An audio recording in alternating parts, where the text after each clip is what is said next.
By February 28, 1991, it was over. Men and machines had fought and died here in the drifting sand, and now the wind had begun to erase their footprints, leaving the rest for time itself to consume. Here in the deserts of Iraq and Kuwait, a supposedly immovable object, the entrenched army of a ruthless dictator, had met an irresistible force, the fury and power of a man-made desert storm.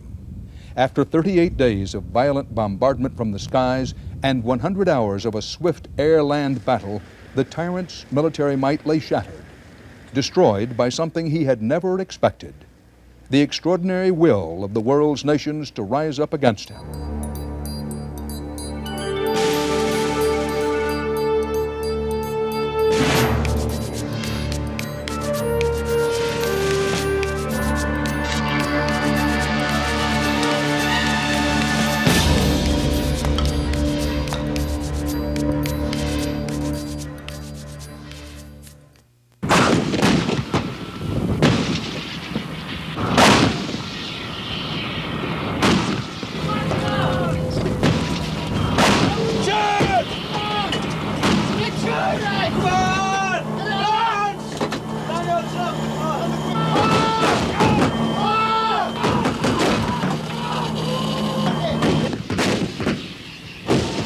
During the first 2 months of 1991, the United States and 27 other members of the United Nations were at war with Iraq. During this short period of time, this coalition carried out one of the most violent and successful assaults ever made on a major enemy force. To wage this war, they used almost every military means at their disposal.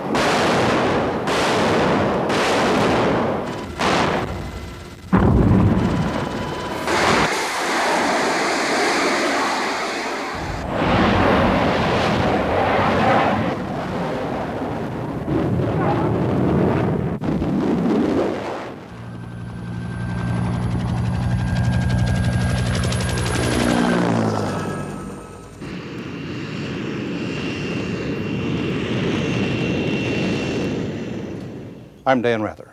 This is the story of how the United States suddenly found itself halfway around the world in a war not so much against a nation as against a single person, a man who bragged that if he was challenged, American soldiers would drown in their own blood in the mother of all battles.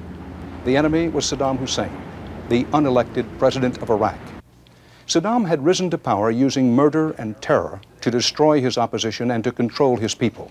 He had squandered his country's oil wealth on a war with neighboring Iran, a horrible 8-year conflict in which 1 million people died for a cause that was never very clear.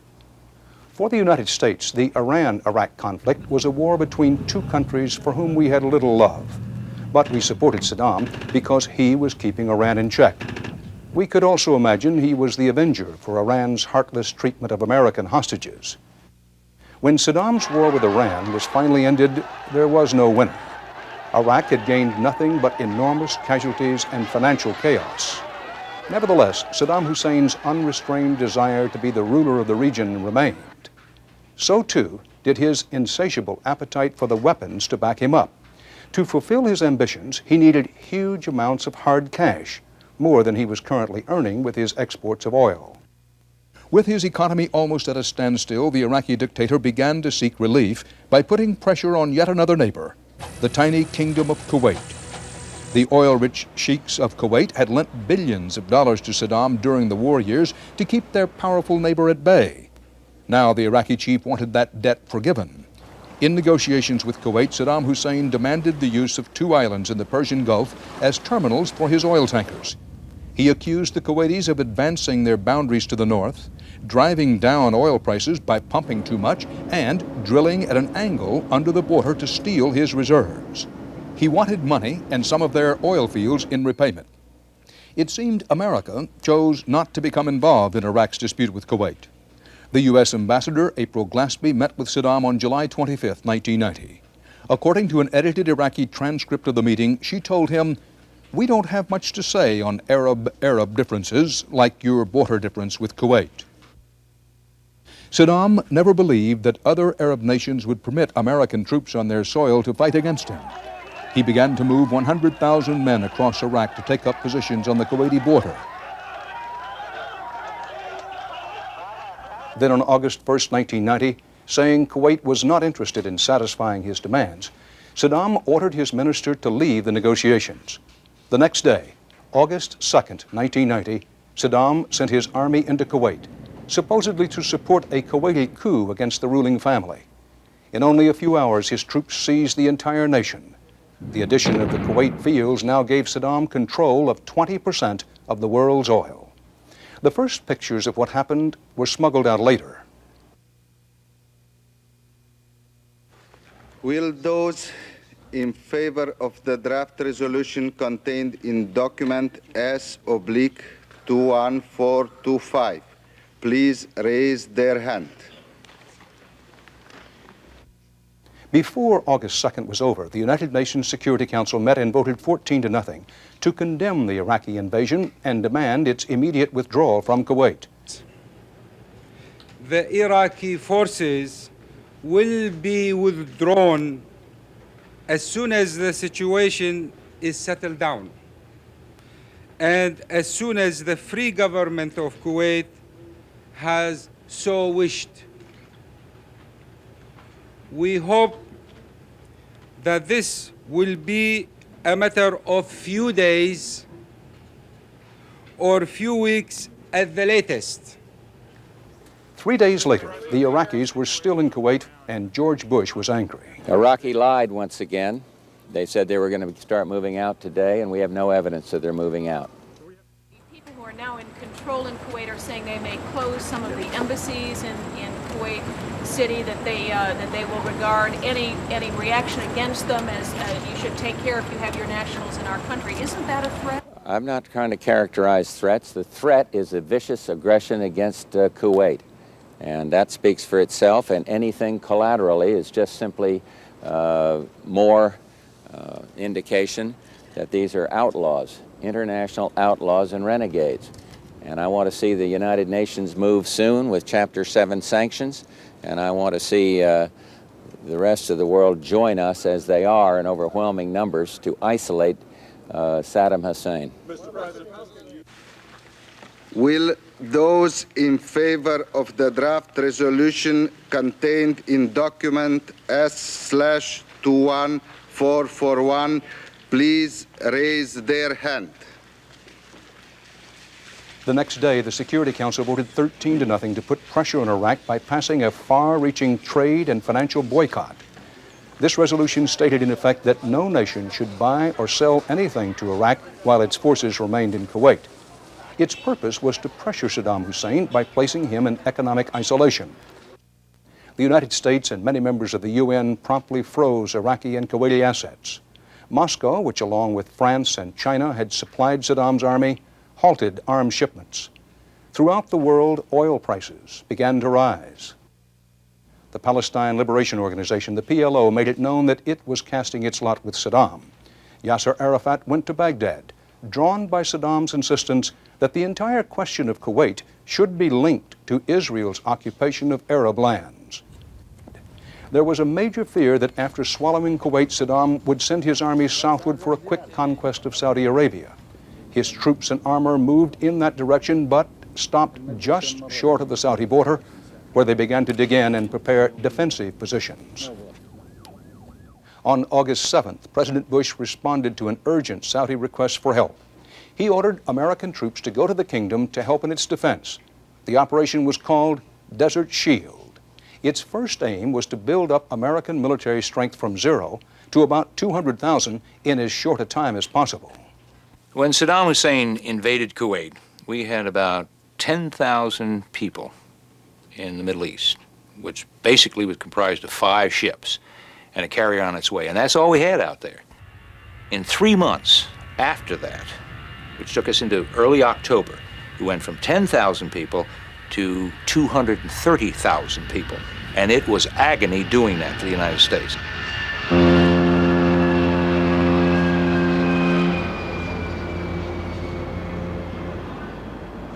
Now, the ships were not immediately available. So the first thing they could send over there was a brigade of the 82nd Airborne that flew in. This was to defend Saudi Arabia against 7+ divisions of Iraqi troops that had just taken Kuwait. Following that came a Marine Brigade. They were the first troops that went on the ground that really were prepared to fight, in that they had had ships pre-positioned near Diego Garcia in the Indian Ocean and were able to close with them in about 3 days. At the same time, they sent in tactical air. Primarily F-15s went in, as well as some F-16s to provide air cover. And then finally, a brigade of the 24th came in. So it was a Napoleon's Guard in that first month.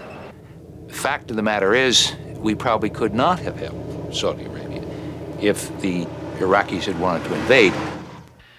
At my direction, elements of the 82nd Airborne Division, as well as key units of the United States Air Force, are arriving today to take up defensive positions in Saudi Arabia.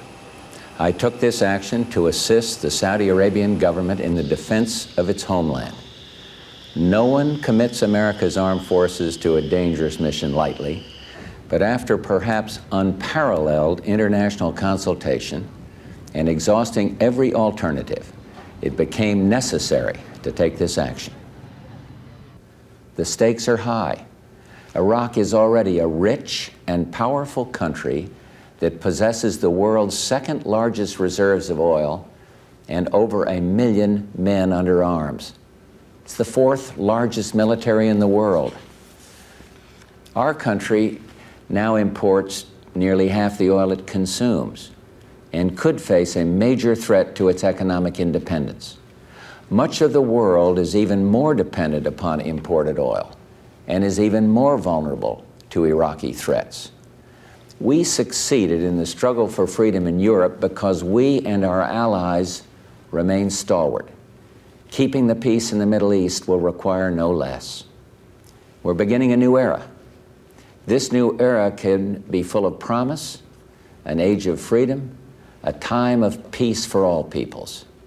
But if history teaches us anything, it is that we must resist aggression or it will destroy our freedoms.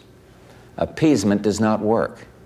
As was the case in the 1930s, we see in Saddam Hussein an aggressive dictator threatening his neighbors. Only 14 days ago, Saddam Hussein promised his friends he would not invade Kuwait. And 4 days ago, he promised the world he would withdraw. And twice we have seen what his promises mean. His promises mean nothing. The president had drawn his line in the sand. Saddam Hussein's reaction came the same day when he announced the annexation of Kuwait as Iraq's 19th province. Later, we would hear Baghdad radio say over and over again that Kuwait is a part of Iraq forever. This is U.S. Navy Warship Channel 17, over. Yes, this is the Japanese LPG tanker San Liber.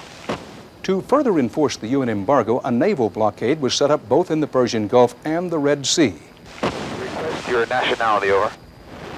Nationality Japan. Request the port of origin. What was your last port, over? Last port is Kashima in Japan and destination last town, over. Request your cargo, over.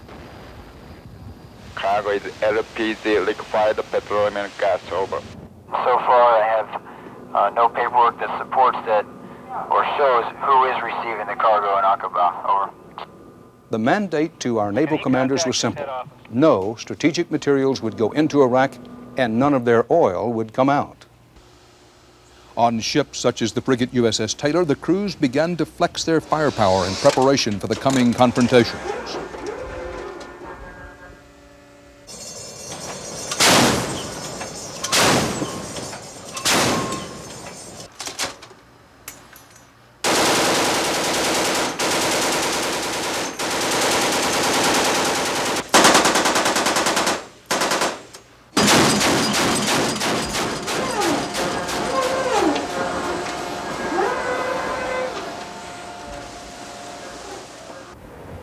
On August 10th, Iraq ordered all foreign embassies in Kuwait to close and move to Baghdad.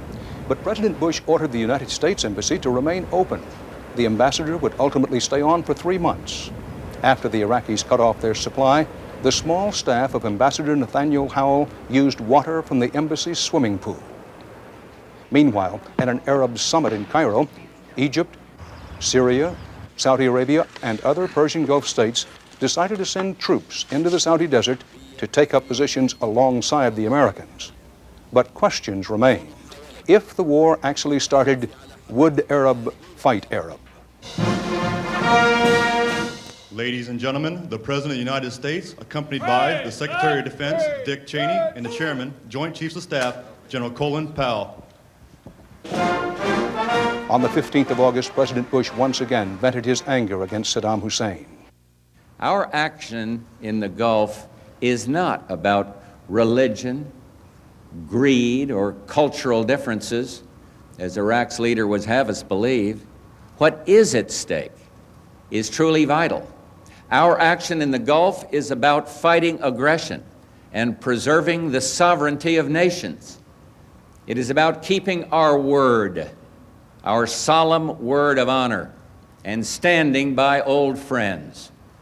And it is about our own national security interests and ensuring the peace and stability of the entire world.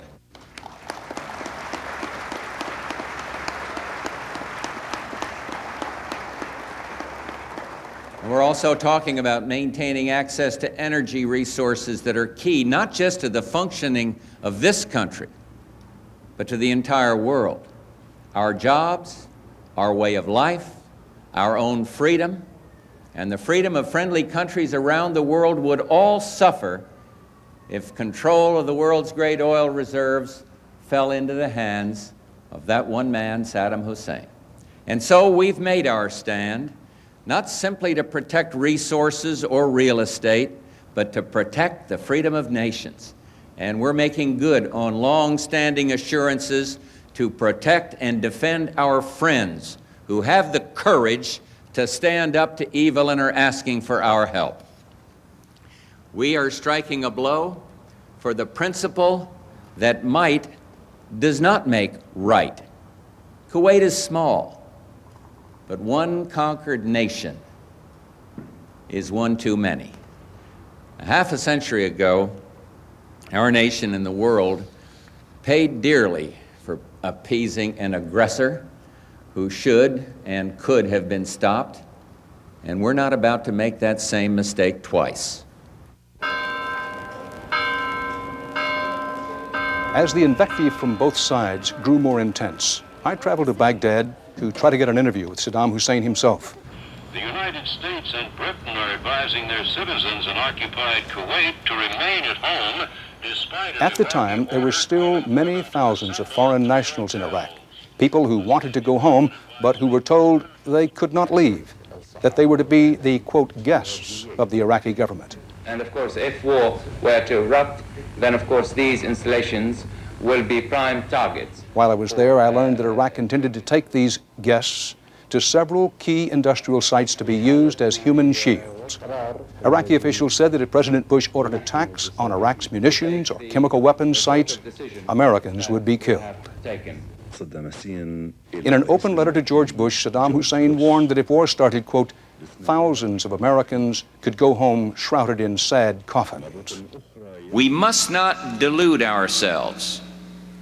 Iraq's invasion was more than a military attack on tiny Kuwait.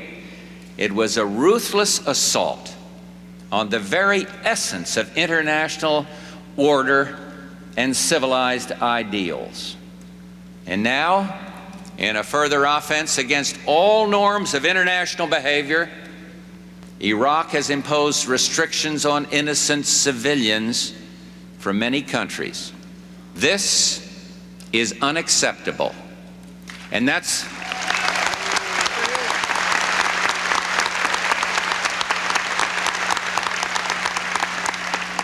why the United Nations Security Council voted unanimously Saturday night to condemn Iraq's action, just as it earlier voted to condemn the invasion itself. They know, as we do, that leaders who use citizens as pawns deserve and will receive the scorn and condemnation of the entire world.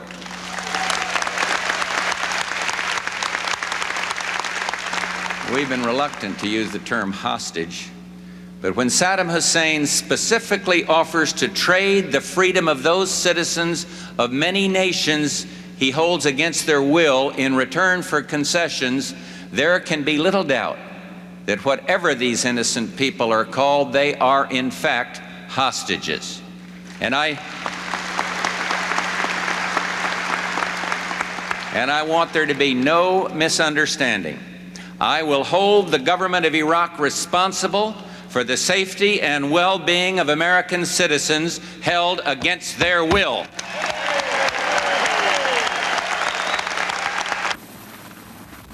The president was criticized by some for remaining at his summer home during the mounting crisis. But he steadfastly refused to return to the White House lest he appear to be a prisoner of the events taking place across the world. He believed this had been Jimmy Carter's mistake at the time of the Iranian hostage crisis.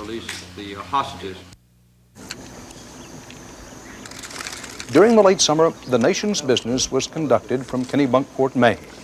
We are activating those special categories of reservists that are essential to completing our mission. The United States considers its reserve forces to be an integral part of the total military command. These essential personnel will soon be joining the cohesive organization required to support the military operations in and around the Arabian Peninsula. And I have the highest confidence in their ability to augment the active forces in this operation.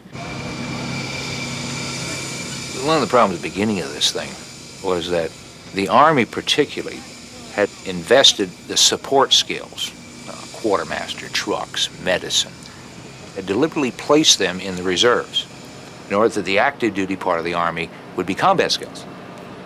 Now, the minute they put an army of 300,000 in the field, they had to have the support skills. And so they had to go to the reserves to take it up. In Iraq, Saddam Hussein decided to show the world he was not, as many called him, the butcher of Baghdad. He met with a number of British hostages and invited his television cameras to record the bizarre event. The propaganda effort backfired when the world saw an unhappy child, a potential human shield, brought in to be petted by the dictator. حتى الآن نحن لم نلتقي بالأمين العام للأمم المتحدة.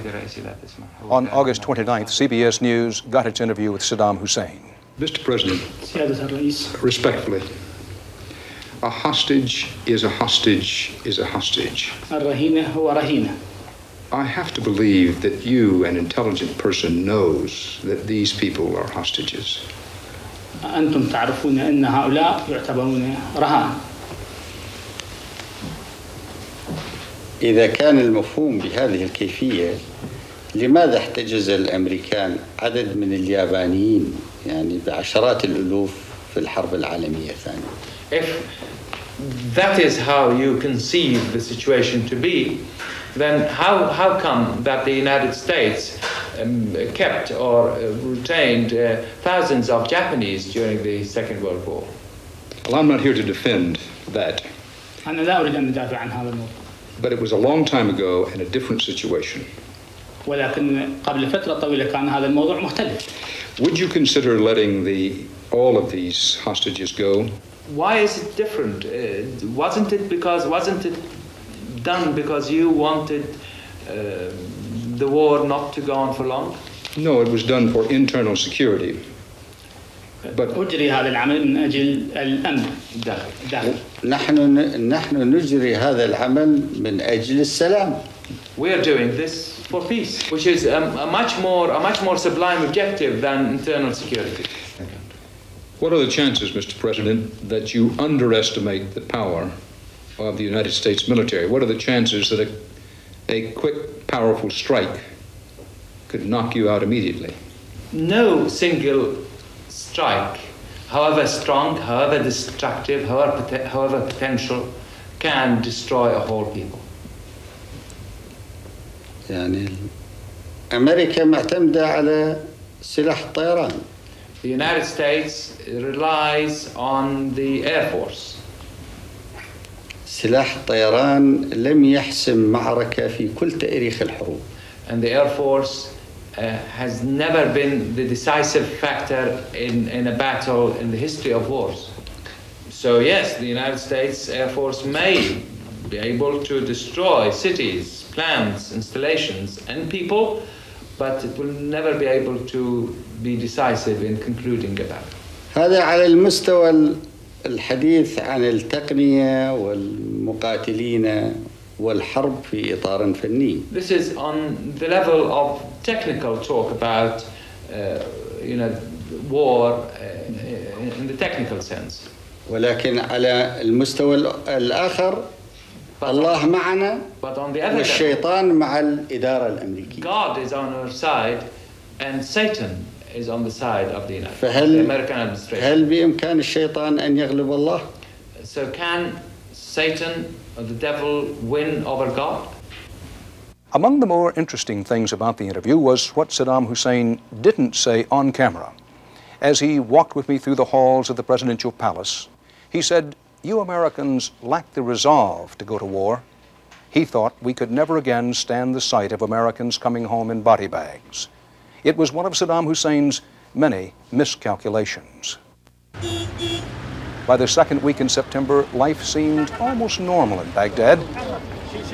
There were a few signs that the United Nations sanctions against Iraq were moving Saddam to withdraw from Kuwait. Instead of acknowledging his error, he was instead becoming more and more belligerent. He reaffirmed that the crisis was an Arab matter and that it involved Israel. He vowed never to leave Kuwait, that it was irrevocably part of Iraq. Our objectives in the Persian Gulf are clear. Our goals defined and familiar. Iraq must withdraw from Kuwait completely, immediately, and without condition.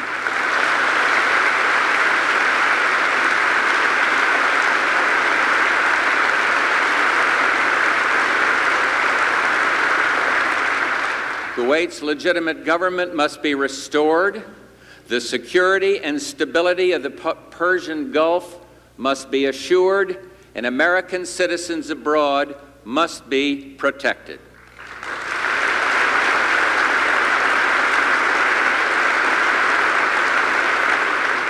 These goals are not ours alone.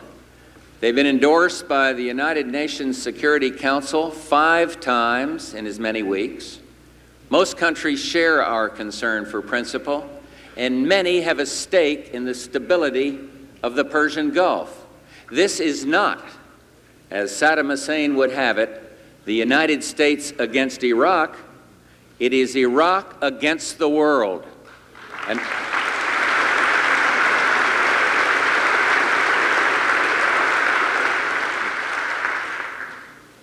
vital issues of principle are at stake. Saddam Hussein is literally trying to wipe a country off the face of the earth. We do not exaggerate, nor do we exaggerate when we say Saddam Hussein will fail. Our involvement in the Gulf is not transitory. It predated Saddam Hussein's aggression and will survive it. Long after all our troops come home, and we all hope it's soon, very soon, there will be a lasting role for the United States in assisting the nations of the Persian Gulf. Our role then, to deter future aggression. Our role is to help our friends in their own self-defense, and something else, to curb the proliferation of chemical, biological, ballistic missile, and above all, nuclear technologies.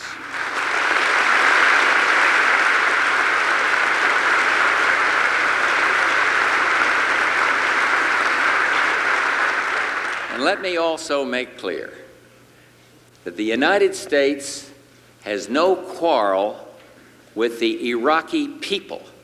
Our quarrel is with Iraq's dictator and with his aggression. Iraq will not be permitted to annex Kuwait. And that's not a threat, it's not a boast, it's just the way it's going to be.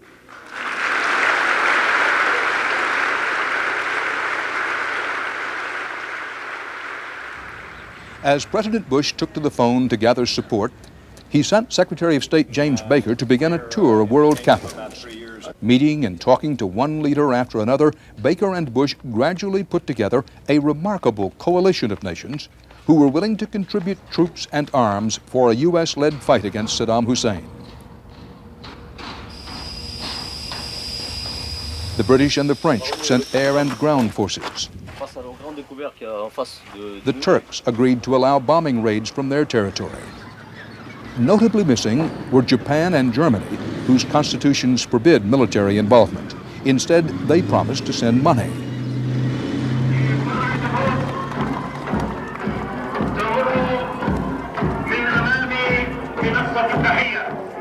With Iraq seemingly on a collision course with the Allied coalition, a flurry of diplomatic activity began to take place. One nation after another dispatched envoys seeking to find a formula on which both sides could agree. But the meetings turned into nothing more than photo opportunities. There were other missions made to Baghdad to obtain the release of the hostages. We want you to meet them one by one so that at least you can have a good message. Saddam Hussein doled the captives out in small numbers. We're hopefully going back to England. My husband is still here. That's it. Okay? No comment on anything else, please. Trading human lives for the opportunity to plead his case to many of the world's influential people. Iraq has never recognized any boundaries with this new state. And were you here in Baghdad or in Kuwait? Were you here in Baghdad or in Kuwait? In Kuwait. All the detainees. The primary purpose was for the sick and for the elderly. And we are taking back a considerable number of those. And if Muhammad Ali is able to carry some of the guests back with him. وإذا استطاع السيد محمد علي أن يأخذ. Lie down. All right, sweetheart. Hope to see you. Thank you. You will see it. Thank you. See you soon. Yeah. See you. Mr. Ambassador, how you doing? We're all right. Taking out okay? Always good when we get some of these people home. You feeling okay? Everybody doing okay? We're doing all right so far. So far, so good. Every day, one at a time. Any messages for back home? Anything you want to say? We're still here. Are you all expecting to be out anytime soon? Well, that doesn't depend on us. The American flag is flying over the Kuwaiti embassy, and our people inside are being starved by a brutal dictator. And do you think I'm concerned about it? You're darn right I am. And what I'm going to do about it, let's just wait and see. Because I have had it with that kind of treatment of Americans. As far as President Bush was concerned, the sanctions against Iraq were not working fast enough. For him and our Saudi and Kuwaiti allies, time was running out.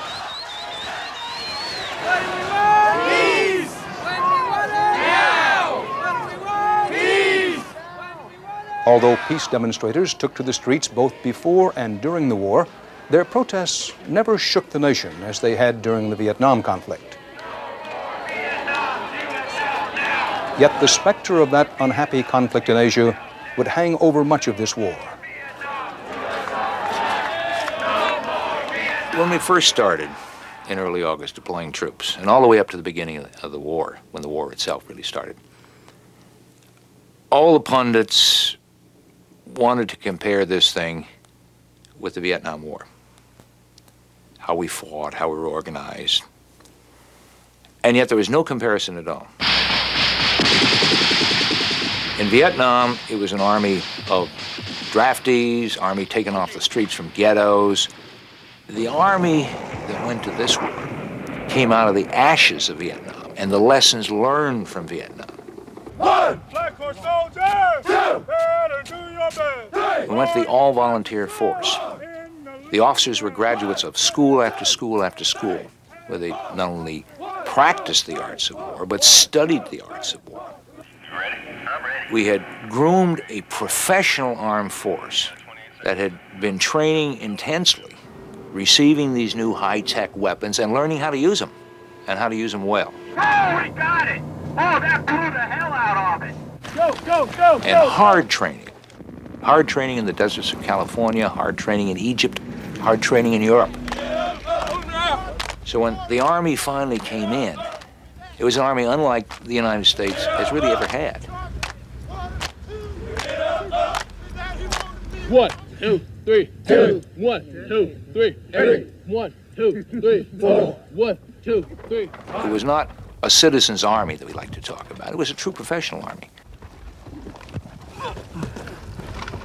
Got me? Yeah. The fact that this was an army of careerists, not an army of draftees or people who couldn't wait to get out the door. When they got loose in the battlefield, they prevailed over an army whose officers ran and who were conscripted. Much has been said of, oh, well, you get this great chasm between the people and its army in the all-volunteer. We've heard those words. It didn't happen. The yellow ribbons went up. The career troops had families at home. And so they were not apart from the people that they represented, contrary to what many people had said about what was going to happen. It was this professionalism, this training, this esprit that gave much to overcoming the enemy on the battlefield, in addition to the weapons and the technical means. The rapid buildup in the Gulf continued.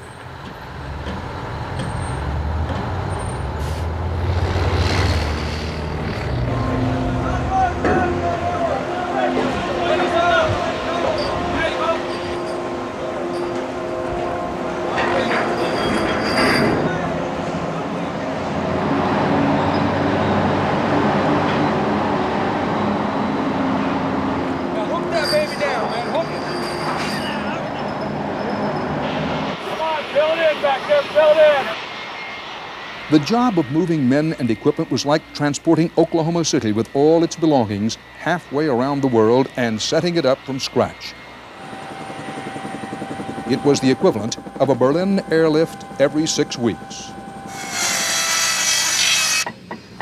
Bring this way. This way, I like this way. Back that way.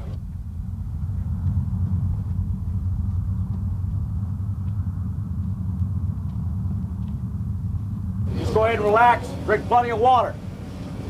Important, you drink plenty of water. You already say you've already sweated 3 quarts since you've been here. Well, I've been here 20 minutes, you know?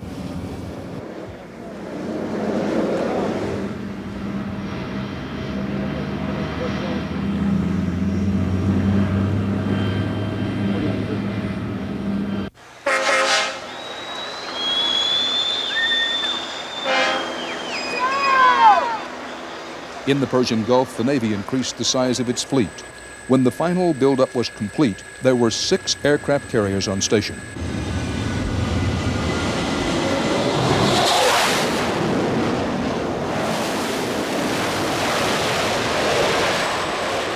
There were also the battleships Missouri and Wisconsin with their powerful 16-inch guns.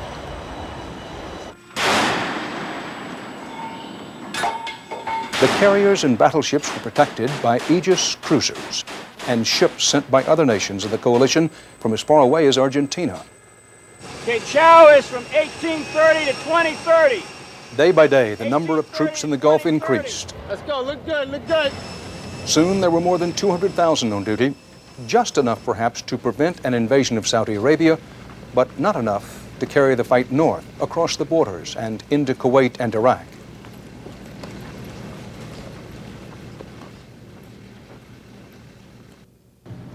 Election day fell on November 6th, and despite the strong campaign efforts of the president, the congressional Republicans did relatively poorly at the polls. President Bush waited just 2 days after the election before he announced a huge increase in the number of troops ordered to the Gulf. After consultation with King Fahd and our other allies, I have today directed the Secretary of Defense to increase the size of U.S. forces committed to Desert Shield to ensure that the coalition has an adequate offensive military option should that be necessary to achieve our common goals. The increase, totaling almost 300,000 additional troops, changed the coalition's posture from one of defense to one of offense. In mid-November, the U.S. forces began near the Kuwaiti border a large amphibious exercise called Imminent Thunder. Its purpose was to convince Saddam that should war come, his armies would be facing a marine onslaught from the Persian Gulf itself.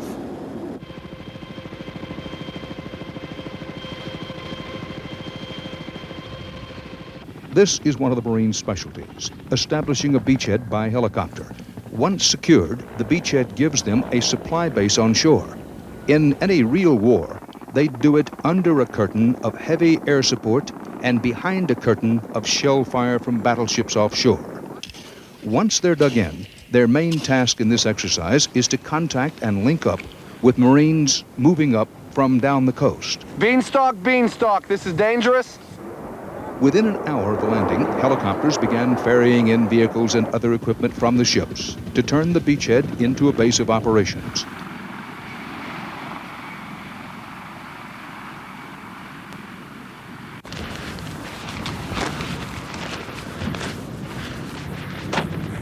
Saddam called the maneuver provocative and ordered thousands of his troops to take up positions facing eastward towards the sea. At the time, only a few people knew that the president had already approved a timetable for launching first an air and then a ground war against Iraq. The men who would lead the conduct of that war were already in place. The Secretary of Defense was Dick Cheney. Cheney, 49 years old, was known for his deliberate manner. I disagree with some of the members of this committee. I do believe Congress leaks like a sieve. I think this committee has leaked. But I also spent a long enough period of time in the executive branch to know that it leaked like a sieve as well. He had been a conservative Wyoming congressman when George Bush tapped him for the job in defense. Cheney had never served in the military, and he was in the process of reducing the size of U.S. armed forces for budgetary reasons when the crisis arose. In Washington, reporting to Cheney was 53-year-old Army General Colin Powell, the chairman of the Military Joint Chiefs of Staff. Powell was born and raised in the Bronx section of New York City. His parents were Jamaican immigrants. A veteran of Vietnam, General Powell rose to become Assistant for National Security Affairs to President Ronald Reagan. It was President Bush who made Powell the youngest man and the first black ever to head up the Joint Chiefs of Staff. Ladies and gentlemen, I am most pleased to introduce the man that I have selected to be the next chairman of the Joint Chiefs of Staff, General Colin L. Powell. Colin Powell has had a truly distinguished military career. Powell said he didn't believe the United States should be the world's policeman, but he said, guess who gets called when suddenly someone needs a cop? The field commander of the Allied forces was 56-year-old four-star Army General H. Norman Schwarzkopf III. Many of his troops called the opera-loving Vietnam hero Stormin' Norman. Let's face it, if he dares come across that border and come down here, I'm completely confident that we're going to kick his butt when he gets here. And it's going to be because of you folks right here. But the 6'3", 240-pounder preferred being called the Bear. Never in doubt about the war's outcome, Schwarzkopf had enormous concern about the welfare of the rank-and-file soldier. Obviously, the first thing we brought in here wasn't the laundry service. So I think for a while you're probably going to have to, wash your clothes at the same time you take a shower or something like that. He worried constantly that Saddam Hussein might attack with poison gas before the Allies were ready to fight. It was Schwarzkopf who devised the ultimate plan of battle and set the dates for the action to begin. There were stories coming out of occupied Kuwait that Iraqi soldiers were committing atrocities on Kuwaiti citizens. I worked in one of the main hospitals in Kuwait until a few days ago. Many families came to the hospital looking for their daughters who had been taken away by Iraqi soldiers. They were checking every hospital to find if their daughters were alive or dead. The reported horrors lent urgency to the notion that whatever action had to be taken as quickly as possible. Over time, the United Nations Security Council passed a series of 12 resolutions designed to dislodge Saddam Hussein from Kuwait. One resolution called for full payment of all damages done to the nation. Another called for Iraq to disavow its annexation of the country.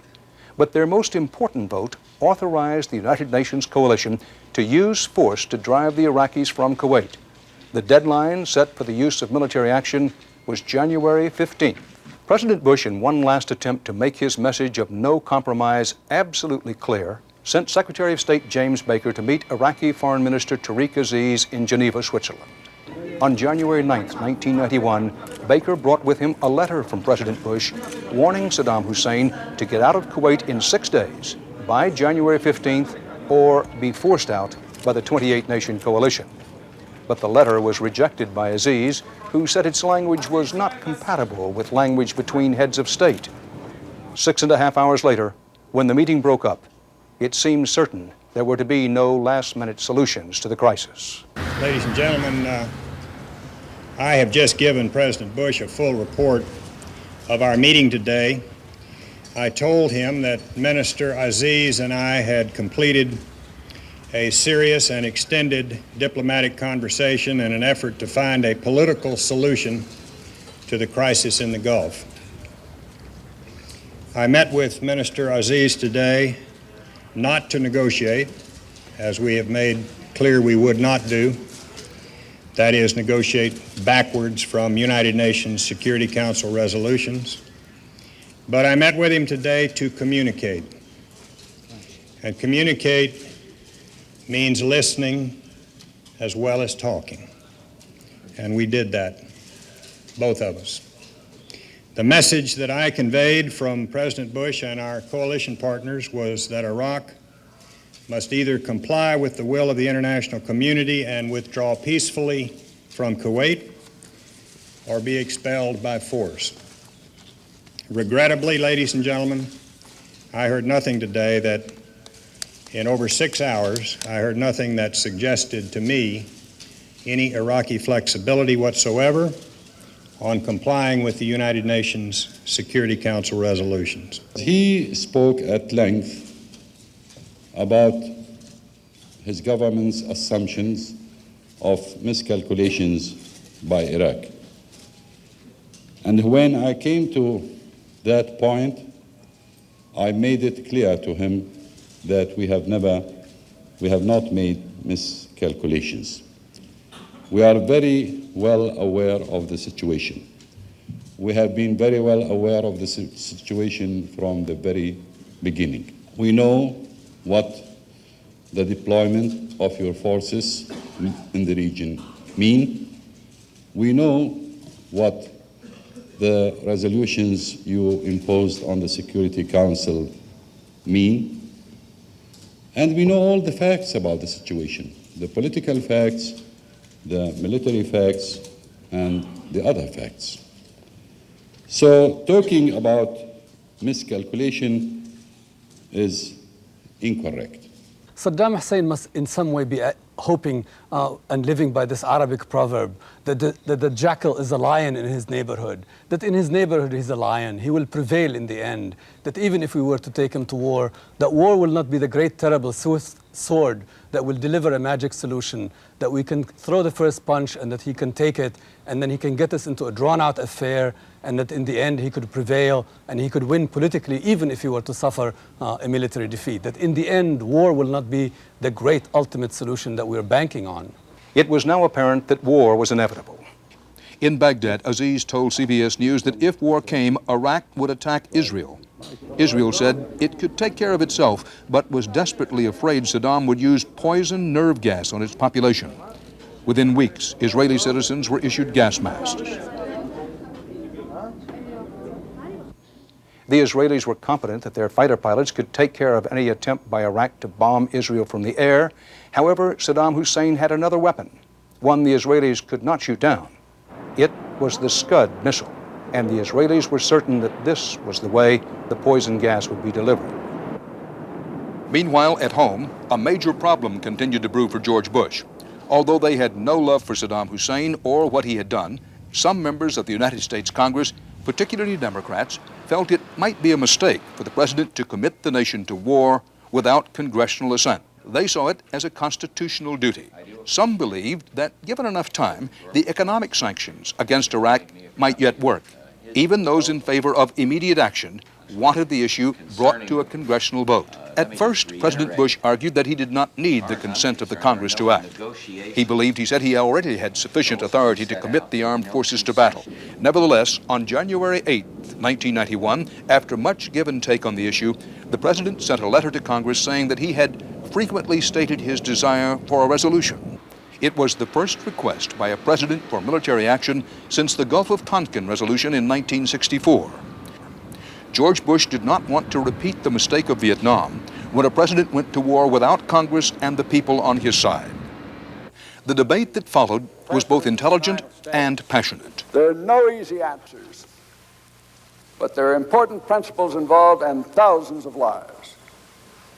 Congress has a responsibility. Congress has a right to share in the fateful decisions of war. We have a right and a responsibility to debate the options. We must commit the nation before we commit the troops. The time has come for us to act. The President has asked for us to act, and we must. I believe there is only one place we can stand, and that is solidly behind the President. I believe we must pass a resolution similar to the one that was passed by the UN Security Council in November, one that unconditionally authorizes the use of force. Consider what an extraordinary farce it would be if the United States Congress did not exercise an independent judgment about war.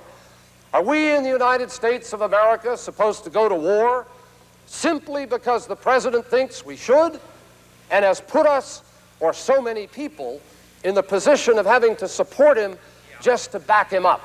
On the eve of this date of the 15th, across the ocean comes the message that Congress of the United States is not with you. I asked my friend, what is his assessment of the impact on the fighting spirit of the man and woman in the Gulf upon learning that Congress does not give full support to their commander-in-chief and, in effect, to them? Mr. Biden. Mr. Biden, aye. By a large margin in the House and a narrow one in the Senate, George Bush won his resolution. He now had congressional go-ahead to act.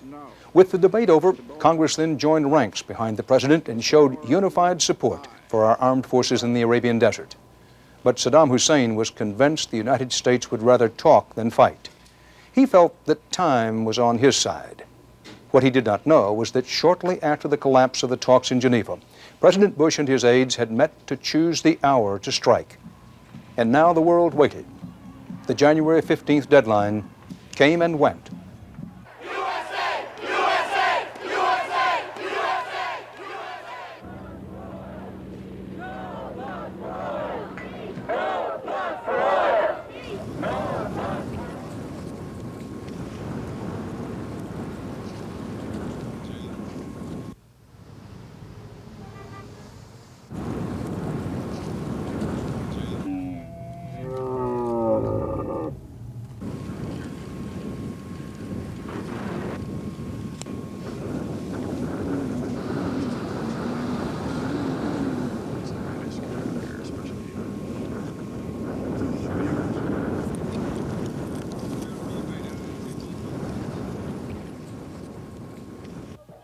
ECO, time until launch, 1 minute. 1 minute to launch, 1 minute, sir.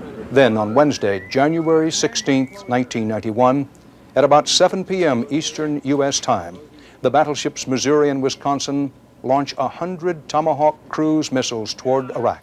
8, 7, 6, 5, 4, 3, 2, 1, launch. Missile away!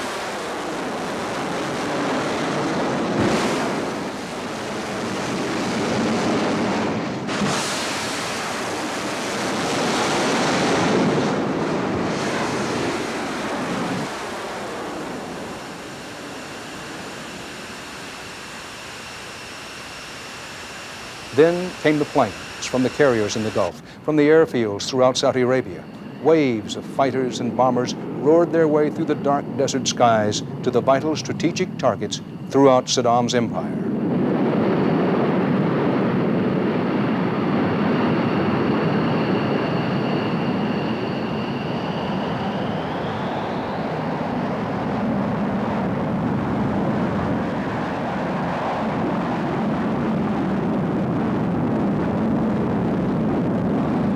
The many Americans who were tuned to television that night heard reports that something explosive was happening in Baghdad. The pictures came along later and showed the sky over the Iraqi capital ablaze with anti-aircraft fire. It was the onset of Operation Desert Storm. Air attacks are underway against military targets in Iraq. We are determined to knock out Saddam Hussein's nuclear bomb potential. We will also destroy his chemical weapons facilities. Much of Saddam's artillery and tanks will be destroyed. Our operations are designed to best protect the lives of all the coalition forces by targeting Saddam's vast military arsenal. Initial reports from General Schwarzkopf are that our operations are proceeding according to plan. 2 days later, General Schwarzkopf told what had been achieved in the first hours of the war. We are flying a total of about 2,000 air sorties of all types each day. More than 80% of all of those sorties have successfully engaged their targets.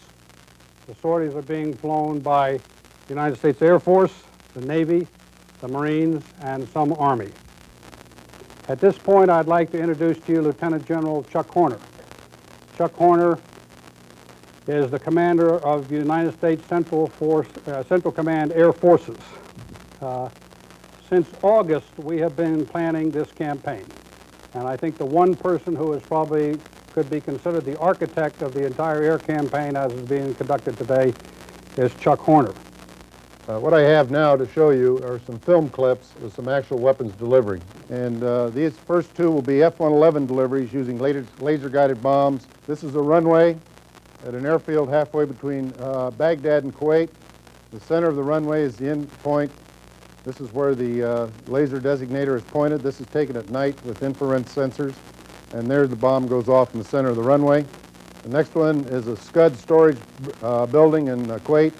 And keep your eye on the entrance to the storage.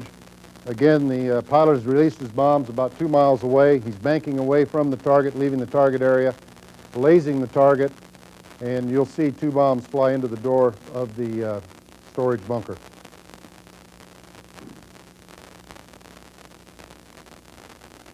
You can almost get airsick watching this.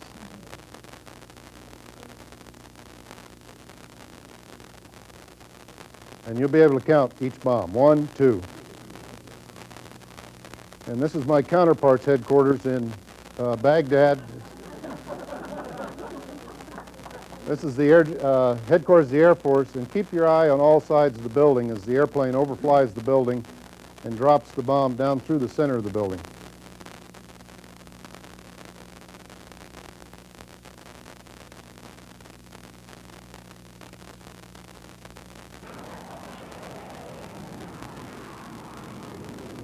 There was euphoria after the briefing. The Israelis, who thought the American Air Force didn't have the skills to find and destroy Iraq's SCUD missile sites, had nothing but congratulations for the work of the U.S. pilots. America, good. It was amazing, just amazing. Very good. Why? Very good. At the briefing in Riyadh, the impression was given that in those first raids, Saddam's SCUD bases in western Iraq had been virtually eliminated.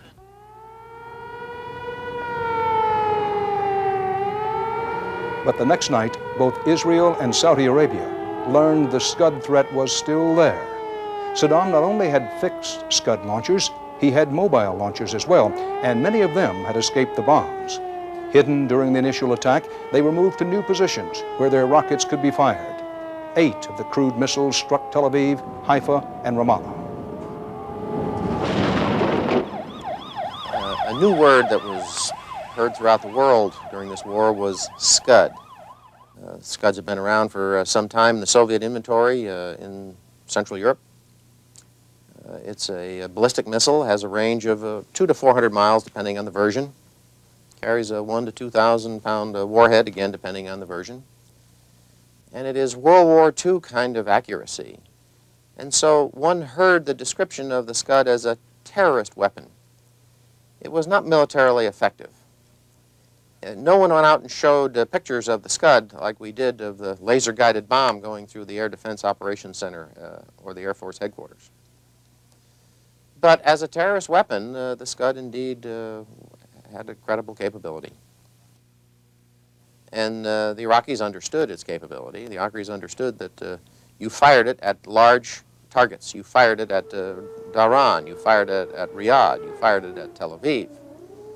And given a large-sized community or a large-sized buildup of people, then one could create a political effect, a psychological effect, a terrorist effect.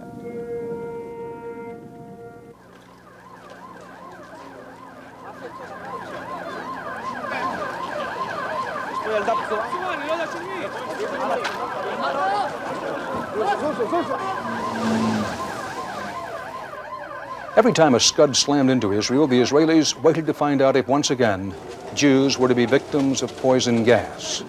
Another question had to be answered as well. Would Israel follow its long-standing policy to violently strike back for every attack on its people? But this time, it was feared an Israeli retaliation on Iraq might change the nature of the war. If Israel attacked Saddam Hussein, it was possible the Arab nations would leave the coalition.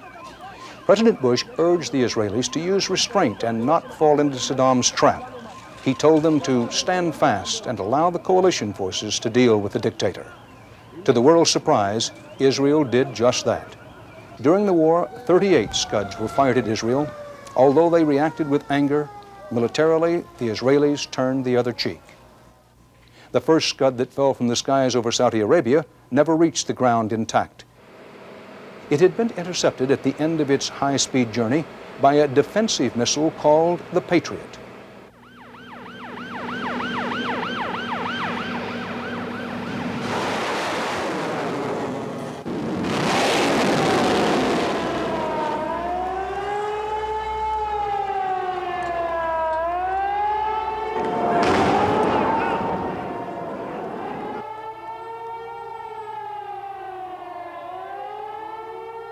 The U.S. had been thinking about for some time how to deal with tactical ballistic missiles.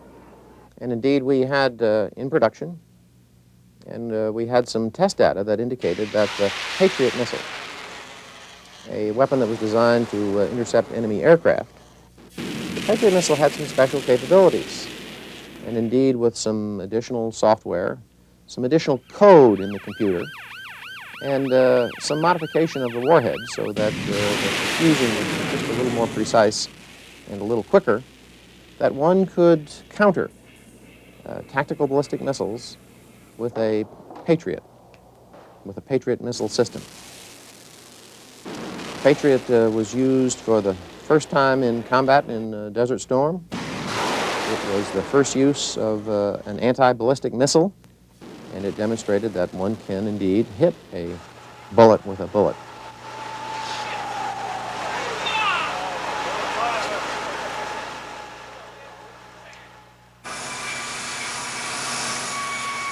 Although they had initially rejected Patriot missiles on their soil, the successes in Saudi Arabia made the Israelis change their minds.